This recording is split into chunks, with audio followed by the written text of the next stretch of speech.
Hello everyone, I'm Heath, and in this video we are continuing our discussion about reducing the influence of the dice over task resolution systems in RPGs, and we've been using D&D 5e as an example in a lot of what we've been doing. We've been looking at the D20, we've been looking at 2D10, we've been looking at 3D6, looking at the effect of bell curves on rolls, and how that interacts with different skills and ability modifiers. And I think that this has been an extremely productive conversation, and it looks like the conclusions that I've reached have been reached by a number of people in the comments. I've really been enjoying seeing what everybody's been writing, and having been through all of the tables and looking at different dice combinations, yes, it does seem like everyone is kind of converging on one particular idea, and that is that the problem is apparently that the range of our numbers generated by our random number generation system, whether that's 1d20 or 2d10 or 3d6 or whatever it is so wide, and then our static modifier that's based on our skill and our abilities is so narrow that basically the random variable is overwhelming the skill level of the character, and that needs to change. So in order to change that, basically, rather than moving to a bell curve system or whatever, we need to invert that. We need to have much larger bonuses or static bonuses for skills and abilities in relation to the die that's being rolled. So in this example, I want to stick with the D20. Let's go back to the D20, because a lot of people have said, you know what you should do? You should just double the proficiency score. Because looking for kind of a fast solution, when we're talking about, hey, we need to increase our modifier relative to our dice roll, a lot of people in the comments, have been saying double the proficiency bonus, and probably the attribute bonus as well. That's what I'm talking about. So what happens when we do that? So let's take a look at what I've got right here. And so just in summary here, my goal is to make the action resolution system depend more on the character's internal qualities, such as abilities, skills, etc., and less on dice rolls. What's causing the problem? The range the random values provide, such as with the roll of a d20, overwhelms the relatively modest bonuses that characters often bring to the table, for example, a +5 we were using for many of our examples.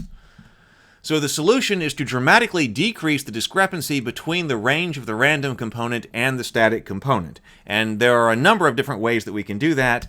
And one possible implementation, which would be kind of a fast implementation within Dungeons & Dragons, I'm kind of thinking about doing something different if I were completely constructing something from scratch, which I might want to do. We will see in how things go. But as kind of one possible implementation within D&D, just double the ability and proficiency bonuses and retain the roll of the D20. Okay, so what happens when you do that? And so as an example, let's use some tests where the character has an ability score of 14 to 15, so not ideal, but also pretty good, 14 to 15, that's getting a +2, and then it's also level 5, which means that the proficiency bonus is +3. So here we are with an easy task, ability score 14 or 15 again, level 5, which is giving us a +5 modifier. We're rolling a d20 and we're trying to accomplish an easy task. In this case, we see that 75% of the time, success or failure of the task is determined by the roll of the die.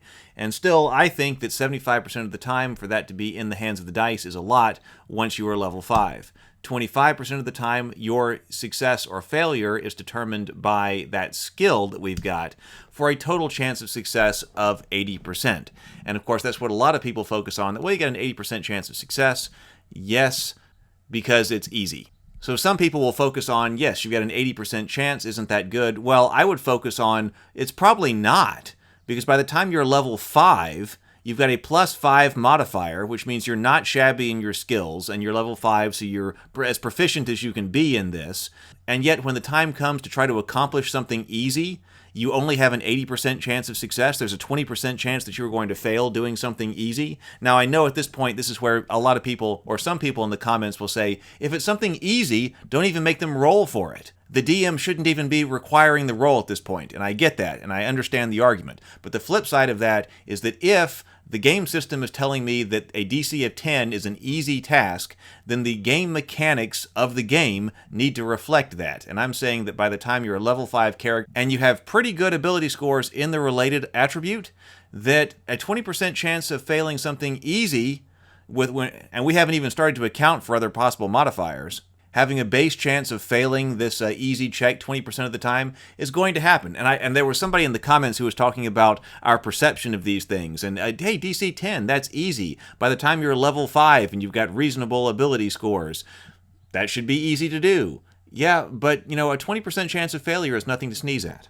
If you double the ability modifier, then you're at plus 10. And so by the time you are a level 5 character with pretty good ability scores in the related attribute, you are not going to fail. This means that 55% of the time the success or failure of the task is determined by the roll of the die, 45% of the time the task is determined by the skill of the player, but in conjunction to that, you've got a 100% chance of success, which does seem better to me at level 5, good, pretty reasonable statistics in the related attribute, and as skilled as you can be as far as your proficiency bonus goes. Okay, now we are moving on to medium level things. And remember, we're level 5, so I would expect the level 5 character to start encountering some things that are medium difficulty. I mean, probably has for some time, but that's not out of the question. Once you are encountering something of medium difficulty, if you just have a plus 5, again, because of the way this works, 75% of the time the success or failure of the task is determined by the roll of the die. 25% of the time that success is in your hands, but there's a 55% chance of success. A level 5 character has played a good bit of the game, and so our total success here is 55%. So just slightly better than a coin flip to do some kind of medium task.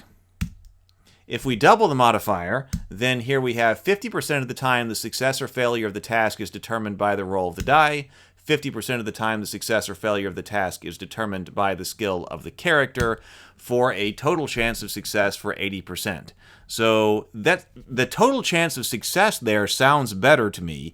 80% of the time, a level 5 character will be able to accomplish something that is of medium difficulty without, other things going wrong, which could impose other penalties or having disadvantage or things like that. But still, the idea that it's a coin flip as to whether or not it's the player's skill or the dice that determines the outcome, that still sounds much too random to me. And so that's why I don't think I would actually do this. I think that doubling the proficiency bonus is a very reasonable thing to do in order to get better results in general. I mean, we're talking about one change to the entire system to try to move something around. So there are other things you may want to do too. I get that. But I'm saying I think it's a pretty reasonable thing to do in order to start moving the responsibility for success and failure away from the dice and toward the player. But still, I think in a system, if I were going to design it from scratch, by the time we're looking at this, I would want much more than 50% of the time a task like this, a medium level task by something like a 5th level character, to be much more than a coin flip in favor of the PC. Let's move on to hard. So we have D20. If you just have the plus 5 modifier, then once again, 75% of the time, it's in the hands of the dice. 25% of the time, it's in your hands with the skill of the player, or the character rather, with a total chance of success of 30%. So, that's pretty rough, I do think. Hard tasks, you're probably encountering hard tasks at level 5. And you only have a 30% chance to complete one of them. And of course, you may have some kind of magic item or other things. And there can be reasons why it's higher than that. But yeah, I would definitely say that's pretty difficult right there. If we double the modifier and go to 10, well, once again, 50% of the time, the success is on the dice. 50% of the time, the success is you. And you have a little bit better than a coin flip chance of completing something hard. And, that might be a little low to me. Maybe you should have like an 80% chance. You're going to be rolling a lot of dice. I mean, characters take a lot of checks. And so when you're thinking of, okay, how many hard level checks are you going to be taking, whether that's some kind of ability check or whether that is actually, fighting something with an AC 20 or something near that, well, you're going to fail a lot of them if you only have a 55% chance, it seems like. So you're going to be doing a lot of failure there. Now, if we move on to very hard, well, 95% of the time, our 5th level character here is going to fail the task because of the dice. Only 5% of the time, the modifier is going to win out, but that's because there was a 5% total chance of success. So that's when you happen to roll the 20. So a 5th level character can do something very hard, but only by rolling a 20 and having the reasonable modifier of plus 5. If you double that, then it gets obviously easier. 70% of the time, the success is determined by the dice. 30% of the time, the success is determined by the skill of the character, with a chance of 30%. So, in order to do something very hard, 30%, maybe that's reasonable. Maybe people have different opinions on that. But then you get to plus 5 modifier at DC 30, nearly impossible. And of course, 100% of the time you're going to fail because of the dice, because you just can't roll high enough. 0% of the time you're going to succeed because of your skill, because you just can't roll high enough, and there's a 0% chance of success. So that is nearly impossible, and I would like to take that rather seriously. So if something is nearly impossible to do, then a 5th level character probably cannot do it, and we are zeroing out here.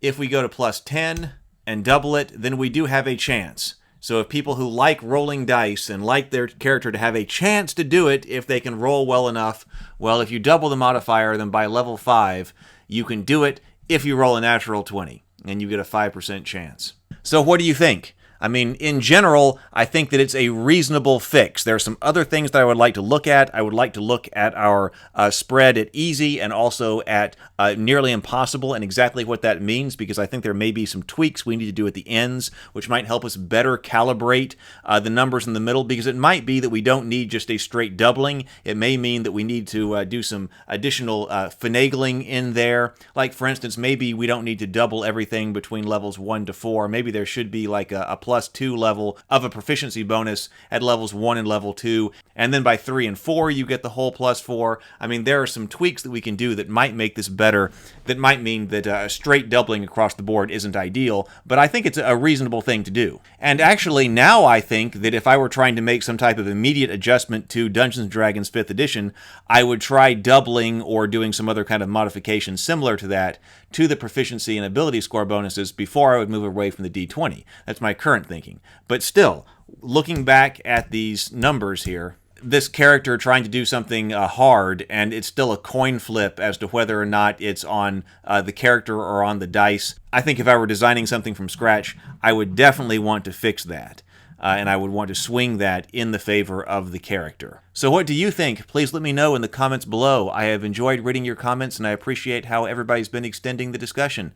If you enjoyed this video, please like, subscribe, and all of that jazz. It really helps a lot. But also, please check out The Cultists, the web series on this channel about modern-day D&D playing Lovecraftian cultists who just want to worship Cthulhu in a world full of people who just don't understand. Season 1 is on the channel now. But also, please check out my YouTube channel. I have over 150 videos on tabletop games and the fantasy genre. If you've enjoyed this video, you might enjoy many of them as well. I look forward to seeing you for them and many more videos to come.